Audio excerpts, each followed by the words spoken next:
Jadi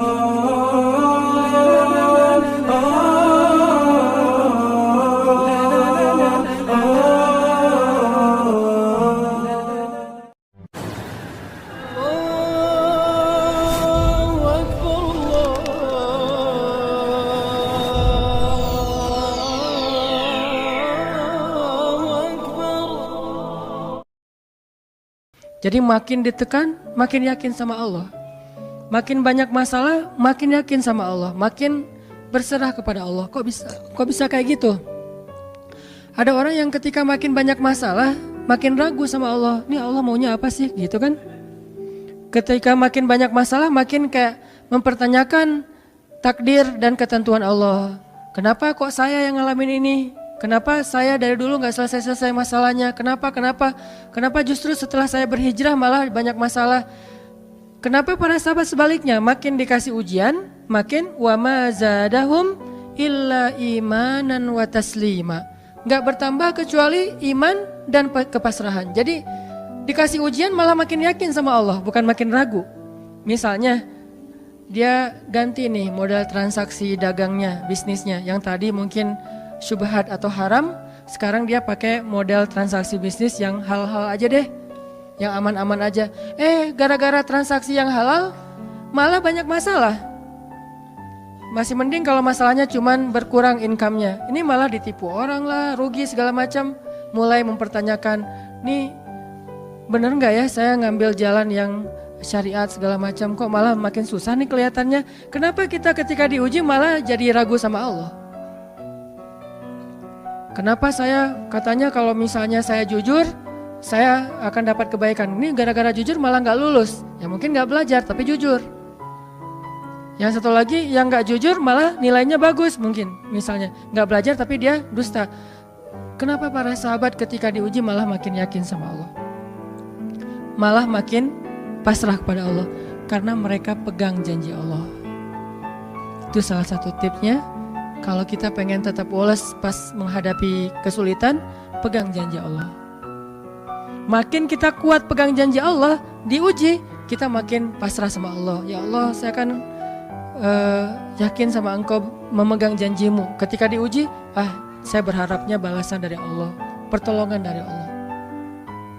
Kayak yang pernah saya sampaikan dulu, kalau kita dapat musibah, yakinlah kepada janji Allah. Siapa yang membaca doa yang diajarkan Nabi, nanti Allah akan ngasih ganti yang lebih baik gitu kan ya.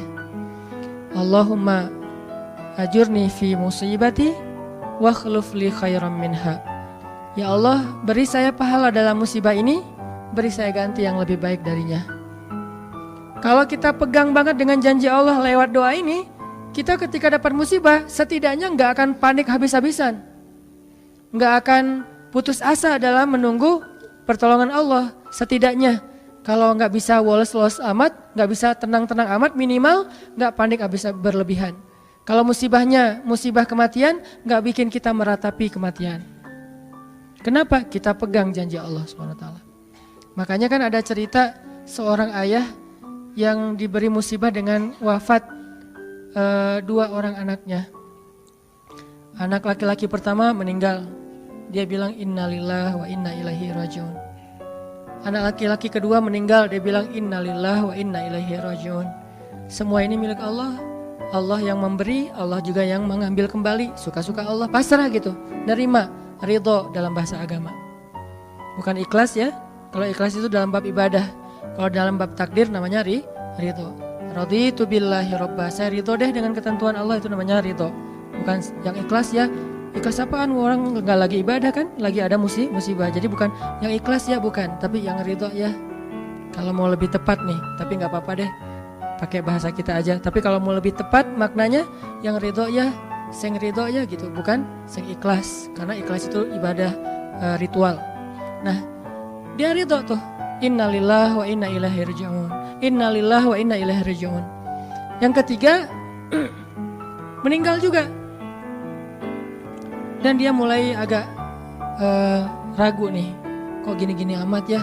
Suatu malam dia bermimpi 2 anaknya itu, dalam mimpi itu ayah ini mau jatuh ke sebuah jurang yang di bawahnya api, kayak api neraka gitu. Ditarik sama dua anaknya, cuman gak kuat.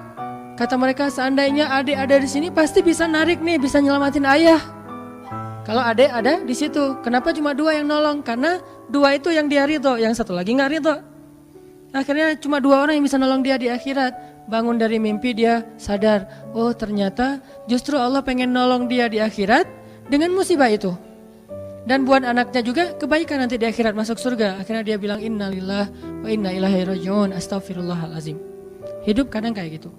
Ketika kita pegang janji Allah, ada sesuatu yang kita tunggu di dalam kesulitan hidup kita, sehingga buat kita selalu punya harapan. Tapi kalau kita nggak pegang janji Allah, kita nggak nunggu apa-apa kecuali mengeluhkan keadaan kita, dan itu bikin kita lemah. Ditolak yang pertama, innalillah wa inna ilaihi rajiun. Ya Allah beri saya yang lebih baik darinya. Nemu nih, ditolak lagi. Lebih cantik tapi nolak juga, kan lebih sakit ya. Lebih cantik ditolak lebih sakit. Ya Allah beri yang lebih baik lagi. Makin lama makin di puncaknya rasa sakit yang udah gak tahan, diterima. Nih happy ending nih. Ada gak ya yang kayak gitu ya? Kalau jarang ada berarti belum mempraktekkan jurus ini nih. Kalau pengen kayak gitu coba tes deh. Cuman kalau ngetes Allah tahu sih ya. Coba deh praktekin, bukan ngetes, praktekin. Nanti pasti kita akan ngelihat hasil yang luar biasa. Jadi pegang janji Allah. Saya kalau nggak selalu sih, kadang-kadang nih, terutama hal-hal yang masih mampu. Ada musibah kecil, langsung berpegangan pada janji Allah. Nah, ntar Allah ganti yang lebih baik. Tapi itu harus dengan bahasa hati ya, bukan dengan lisan doang nih. Wa khluf li khairam minha. Hati nggak percaya. Allah kan bermuamalah berakad dengan kita lewat hati itu teman-teman.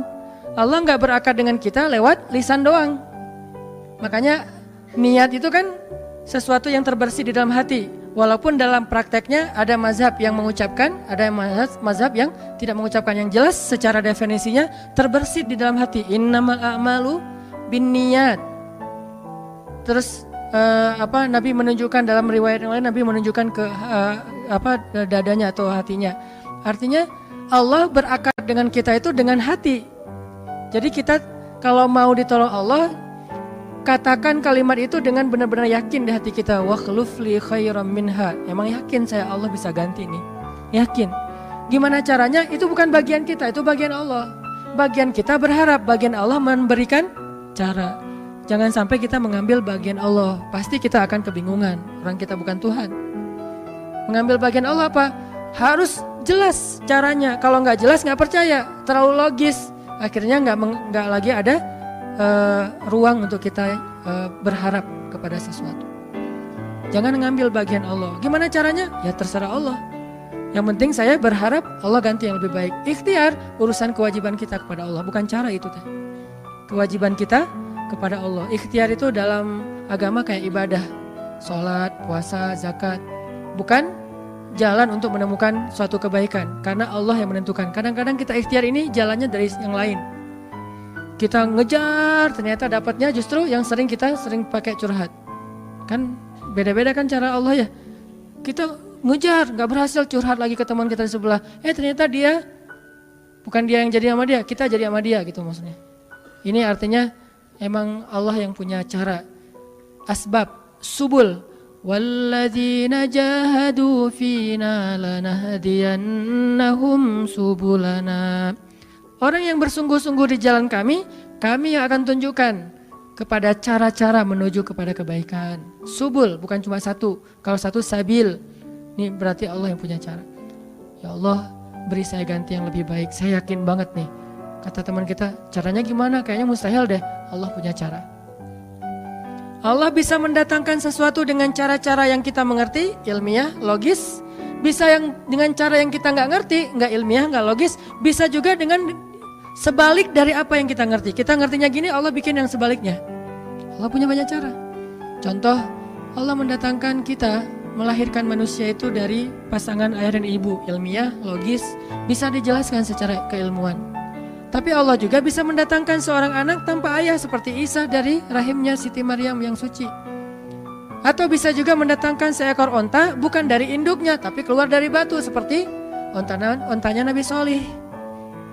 Allah bisa mendatangkan segala sesuatu dari cara-cara yang yahtasib aula yahtasib, yang kita mengerti atau kita tidak mengerti. Makanya Allah mengatakan wa yarzuqhu min haitsu la yahtasib. Allah kasih rezeki dari jalan haitsu la yahtasib, yang gak pernah kalian duga. Berarti kalau masih keduga bukan itu jalannya. Bisa sih kayaknya jalan ini, bukan itu. Bisa sih ini, bukan itu. Terus jalannya apa? Yakin, itulah jalannya. Allah yang akan mendatangkan dengan surprise. Kayaknya surprise itu lebih seru sih. Dan surprise Allah itu emang pasti. Kalau surprise teman kita pas kita ulang tahun, kenapa ya hari ini kok biasa-biasa aja ya, gak ada yang ngucapin, gak ada yang ngasih hadiah misalnya ya. Kita masih berharap, mungkin mereka pengen ngasih surprise. Nanti malam-malam tiba-tiba saya masuk ke rumah, saya buka pintu rumah saya, tiba-tiba orang udah ngumpul semua di dalam rumah, terus ngasih surprise happy birthday gitu, balon segala macam, gitu-gitu deh. Bisa. Tapi apakah itu terjadi? Belum tentu. Pas kita pulang ke rumah udah siap-siap gitu. Gua mah gak akan kaget lah, yang gitu-gitu pasti udah disiapin. Buka pintu, ngelihat ke dalam, jalan pelan-pelan, nyalain lampu, kosong, gak ada siapa-siapa. Manusia bisa gitu banget kan? Teman kita atau pasangan kita berpikir pasti dia ingat lah, nggak mungkin dia nggak ingat hari jadian kita atau hari putus kita terus jadian lagi atau hari lahir lah minimal, pasti dia ingat. Tapi belum tentu dia bisa ngasih kita surprise seperti yang kita harapin. Kalaupun dia ngasih surprise, kadang-kadang kado atau hadiahnya itu nggak seperti yang kita harapin, biasa-biasa aja ternyata. Mungkin dia lagi nipis keuangannya, nggak punya modal apa-apa, ya udah ngasih apa yang ada aja, pulpen, permen. Nah, Allah nggak gitu. Allah kalau ngasih surprise itu benar-benar ngasih dan buat kita benar-benar ngerasa beruntung kalau kita percaya. Makanya berakatlah dengan Allah lewat hati. Hadza ma wa'adanallahu wa rasuluh wa sadaqallahu wa rasuluh. Benarlah Allah dan Rasul.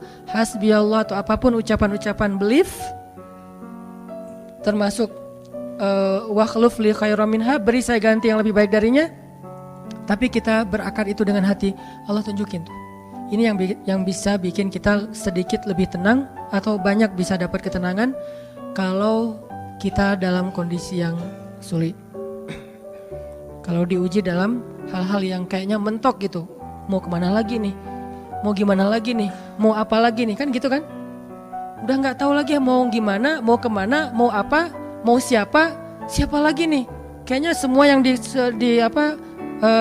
list reunian udah ditembak satu-satu, gagal semua gitu kan? Mau siapa lagi nih? Teman kuliah udah, teman SMA udah, sampai teman SD juga udah. Masa nyari teman TK gitu kan ya? Nyari semua nolak, ke siapa lagi? Allah yang punya siapanya. Kadang-kadang siapanya Allah itu kita gak pernah ngeduga. Yang kita gak pernah mau ke situ karena berpikir gak mungkin deh kalau itu mah. Justru kita gak ngedatangin dia karena kita gak percaya mungkin. Tapi buat Allah apa sih yang gak mungkin? Julaibib dengan kondisi rakyat jelata banget ketemu seorang cewek yang selebgram banget. Bisa aja tuh. Apalagi kita yang insya Allah gak julaibib amat lah ya. Masih kerenan dikit lah. Walaupun mungkin solehnya pasti jauh dengan Julaibib. Tapi secara fisik ya kita bukan budak. Kita bukan orang yang seperti digambarkan di dalam hadis gimana fisiknya Julaibib sangat pas-pasan. Walaupun tingkat kesolehannya jauh. Pasti sahabat itu tidak tergantikan, tidak tertandingi. Oke, itu satu kasus di Al-Quran gimana Wallace dengan modal pegang janji Allah. Berakad kepada Allah dengan hati. Ini kata kuncinya. Berakad kepada Allah dengan hati. Dan Allah pasti la yukhliful mi'ad. Gak akan ingkar janji. Gak akan. Kalau dengan hati. Masalahnya tingkat hati juga darajat. Lahum darajatun inda rabbihim. Orang yang beriman itu bertingkat-tingkat.